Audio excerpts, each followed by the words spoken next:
Hello everyone. In this video, I am going to discuss with you a poem by Robert Frost. The name of the poem is Fire and Ice. Some say the world will end in fire, some say in ice. From what I have tasted of desire, I hold with those who favor fire.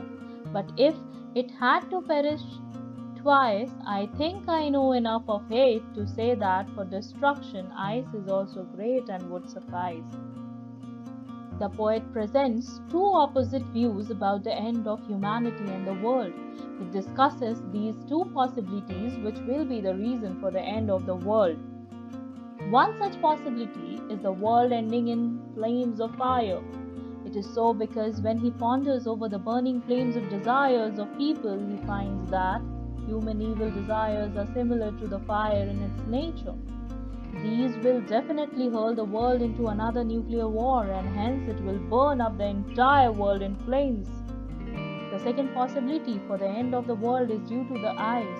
The poet has a strong feeling that people have so much hatred in their hearts against each other that it will be sufficient to freeze the entire planet towards death.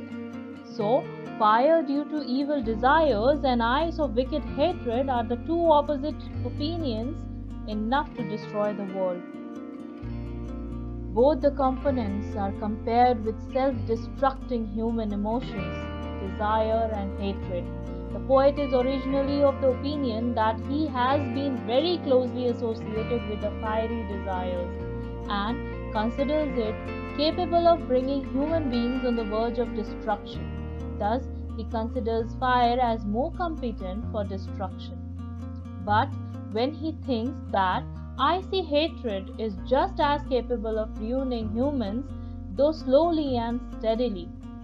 Therefore, if earth was to end twice, ice would be just as good as fire.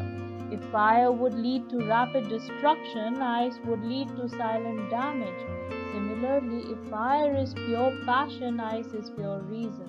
Thus, the poem very artistically underpins the philosophy that we let our emotions rule us, and if don't control them, they will surely bring us all on the verge of chaos. Let us discuss the literary devices used in the poem. First one is imagery. In the line, some say the world will end in fire, and to say that for destruction, ice is also great, imagery has been used. Imagery is used to make readers perceive things involving their five senses. Here, the poet has very well used it to arouse the five senses of the readers. Alliteration. I hold with those who favor fire, F sound, some say, S sound, some say. The world will end in fire, world will, that is also alliteration. Personification. Here, the poet uses fire and ice are capable of destruction. We all know that human qualities are given to inanimated objects, that is personification. Therefore, the poet personifies fire and ice by giving them a mind which is capable of destroying almost everything. Now, next one is symbolism. Fire is the symbol of desire and ice symbolizes hatred. Let us move on to the rhyme scheme. Fire and ice. Some say the world will end in fire, some say in ice. From what I have tasted of desire, I hold with those who favor fire.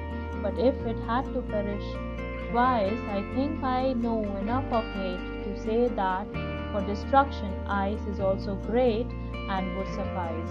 Fire, desire, fire rhyme with one another, so it is A. Ice twice, ice and suffice rhyme with one another, so that is P, B, B, B.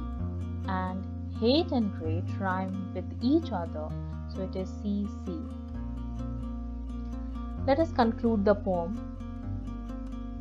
by saying fire stands for greed, conflict, fury, cruelty, lust, and avarice.